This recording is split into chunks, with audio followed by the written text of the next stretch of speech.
Today on GrowthShares, we're going to analyze and see whether Coinbase Global is a great long-term investment.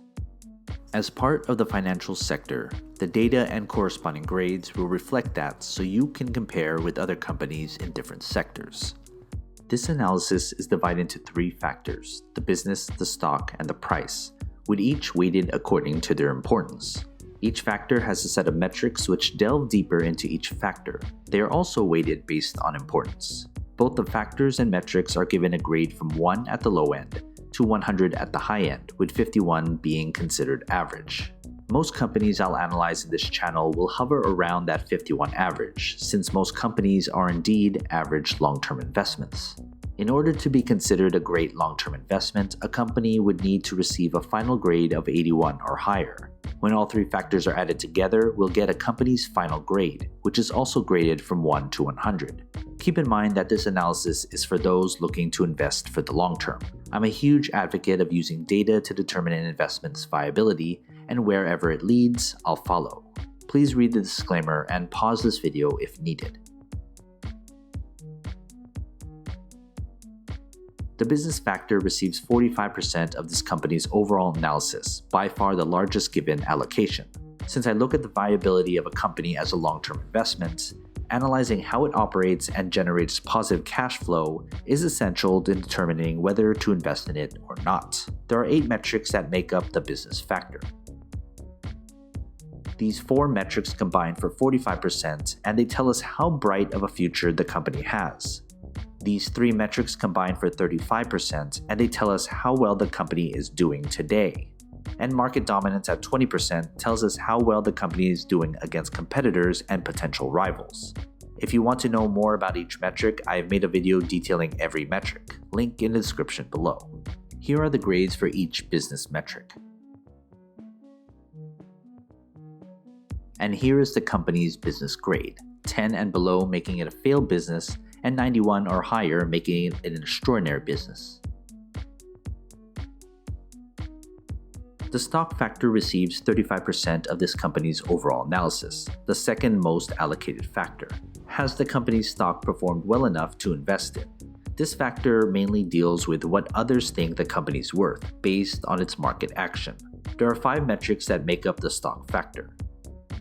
These 2 metrics combine for 45%, and they tell us how reliable the company's stock is. These 3 metrics combine for 55%, and they tell us what others think of the company's stock. If you want to know more about each metric, I have made a video detailing every metric, link in the description below.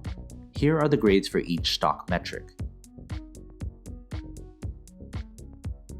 And here's the company's stock grade, with 10 or below making it a failed stock, and 91 or higher making it an extraordinary stock. The price factor receives 20% of this company's overall analysis, the smallest allocation, yet something most investors tried to determine. Price per share isn't everything, but it does determine the best price at which to invest. However, looking solely at the price regardless of whether the company has a good business or a good stock isn't a good idea, especially if you're looking to invest in this company for the long term. The only metric that makes up the price factor is the company's intrinsic value, otherwise known as its fair value price per share. Here's the company's intrinsic value and its price grade, with 10 or below making it expensive, 51 making it fairly valued, and 91 or higher making it a bargain. Before we look at this company's final grade, consider becoming a Patreon member for only $2 per month. As a member, you'll receive a spreadsheet with every grade from every company I've analyzed. It's updated all the time. Go to patreon.com/growthshares or click on the link in the description below. The final grade is the sum of all 3 factors, calculated into a single number graded from 1 to 100, with 10 or below being a failed company, to 91 and higher being an extraordinary long-term investment. Here's the company's final grade and what kind of investment it is. Undoubtedly, you may disagree with this analysis and the grades for this company.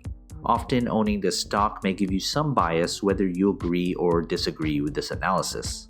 I look solely at the data and nothing else. There's enough out there to create a narrative and picture of where a company is headed. The grades, factors, and metrics allocation was determined through backtesting and optimal analysis on how to properly look at a company as a long-term investment. I'll be sure to update this analysis if any news or events drastically change the grades I've given this company, so look out for that. Anyway, what are your thoughts? Do you agree or disagree with this analysis? Leave your comment below. If you're looking to advertise your business, product, or service in a future video, you can email me here. In order to filter out spam, write this phrase as the title of your email. And as always, take care of your money.